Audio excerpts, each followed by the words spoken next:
Hello everyone. So now we are here in the section of our drainage system of our body, that is the deoxygenated blood, the blood vessels which carry the deoxygenated blood to our heart region.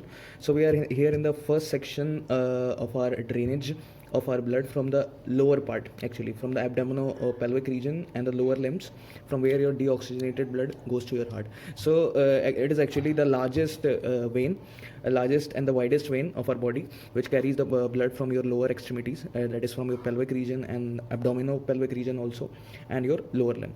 So this is your inferior vena cava actually. So we are going to discuss the tributaries of our inferior vena cava. What are the veins which usually drains into your inferior vena cava? Okay.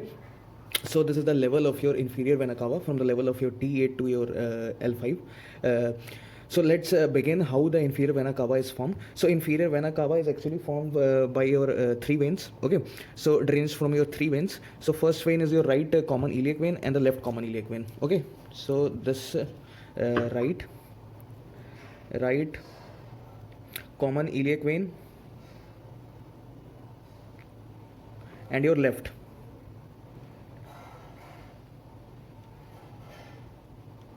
common iliac vein and your median sacral vein, like here.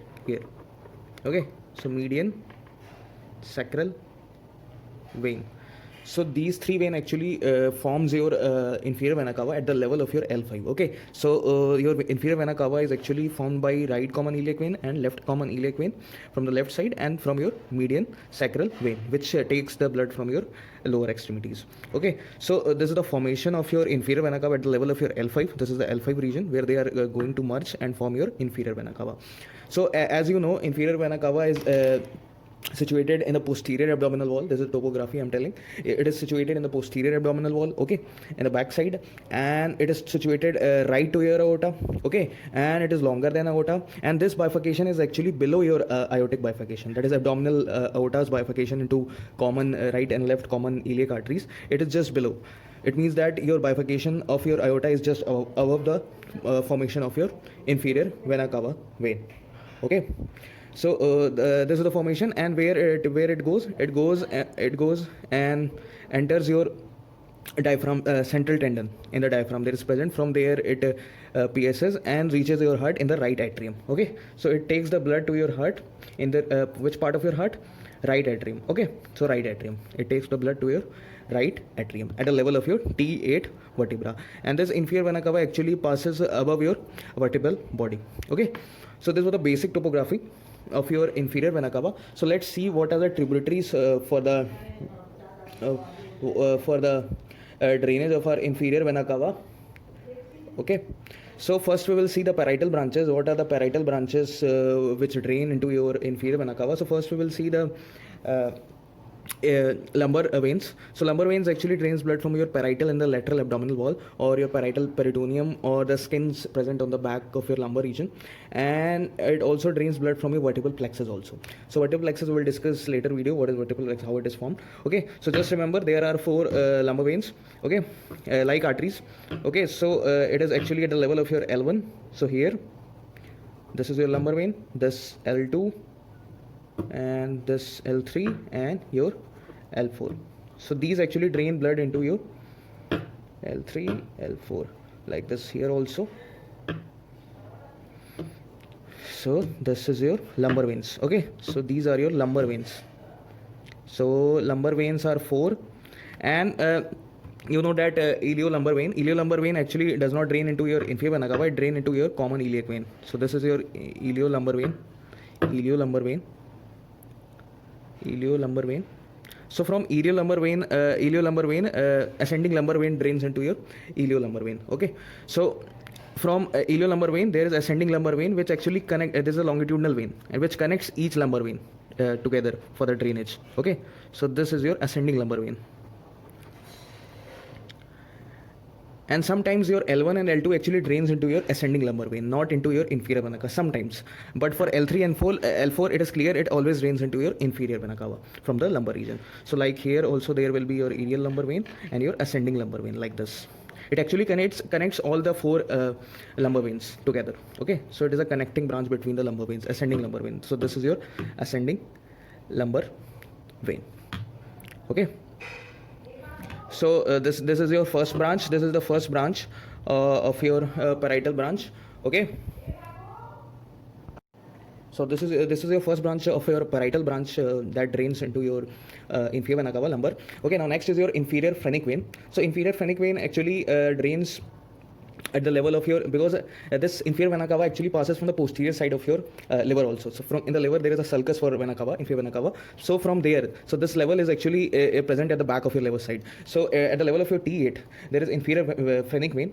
Okay, so inferior phrenic vein actually drains at the level of your T8. So inferior phrenic vein. Okay, so from right and left both the side, but for the left side there is a chances of two branches. So first branch actually drains here, and sometimes there are two branches from the left side, and one branch actually drains into your suprarenal vein. Okay, so when I will tell you suprarenal vein, then I will tell about the other branch of your inferior phrenic vein. Okay, but it is in rare cases. Just remember, for maximum times it is directly drains at the level of your T8, and it has only one branch from the left side. In the right side it is always one, but in the left side sometimes it drains into your suprarenal vein, left suprarenal vein. Okay, so this is the second parietal branch. Now see the visceral branches. Okay, so first visceral branch is actually a renal vein, important vein, which drains blood from your kidney. Okay, so there are difference between your right and left of renal vein difference. Okay, so as you know, this inferior vena cava is situated right to your aorta. Okay, so because of that, your right renal vein is actually shorter than your left renal vein, because of the shiftness of your inferior vena cava to the right. Okay, so in number you can say it, your right renal vein is actually 2.5 centimeter long, but your left renal vein is actually 3 times more than your right renal vein, around 7 or 7.5 centimeter. Okay, your left renal vein. So it actually arises at the level of your, which level? At the level of your L1. Okay, so this is your renal vein. So it drains into your inferior vena cava. So what is the name of this vein? Important vein, renal vein for kidney. Okay, so this is your right. Okay, so mention it as right renal vein. So it is shorter. Okay, shorter, and it actually goes acute angle. So it actually drains the blood at the level acute angle level, but the left renal vein drains at the level called as 90 degree or right angle. Okay, so it drains at a right angle straight. Okay, but it goes angly. I am not shown, but just consider it goes acutely. Okay, so for the right side we will discuss first, and for the right renal vein, it actually drains blood at the level of your T4 T12. So from here, and it drains blood at the level of just above your renal vein. So it is right suprarenal vein. So it directly drains the blood into your inferior vena cava. So this is your right suprarenal vein. Okay, so now we are left with one branch that is for gonadal. So for gonadal, it actually comes from here, gonads, and it drains at the level just below your kidney, just below your renal vein in the right side, and drains into your L2 level. Okay, so here, so it drains in the L2 level. So what is the name of this branch? This is called testicular in your females, testicular vein, males in males testicular vein, and ovarian vein in your females. Okay, or you can say it as gonadal vein from the gonad region. It takes the blood from your gonad region, and actually these veins actually participate in the formation of your pepniform plexus. So pepniform plexus are formed by testicular vein, ovarian vein, and your testicular artery and your ovarian artery. Okay, so these veins actually participate in the formation of this plexus in the region of your spermatic cord or below that in the scrotum region. Okay, so this is your testicular vein. Okay, so this was the drainage and the levels for your right side. Okay, now there's a difference in the case of your left side. For the right renal vein, it goes actually right angle, I told you, so, and goes at the level of your L1 only. And so this is your left renal vein. So this is your left renal vein. Okay, and there are capsular veins also, the small veins which drains into your renal vein from the kidney. Okay, capsular veins, small veins. And for your left suprarenal vein, it actually drains directly into your renal vein. So this is the important difference between your right and left side. So in the right side, it directly drains into your inferior vena cava, but from the left side, it actually drains into your renal vein. So remember this point actually. Okay, so this is your left suprarenal vein.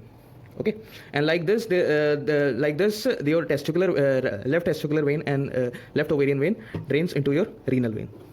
Okay, so they don't drain directly into your inferior vena cava in the left side. So remember this point. Okay, so this is your left testicular or your ovarian vein.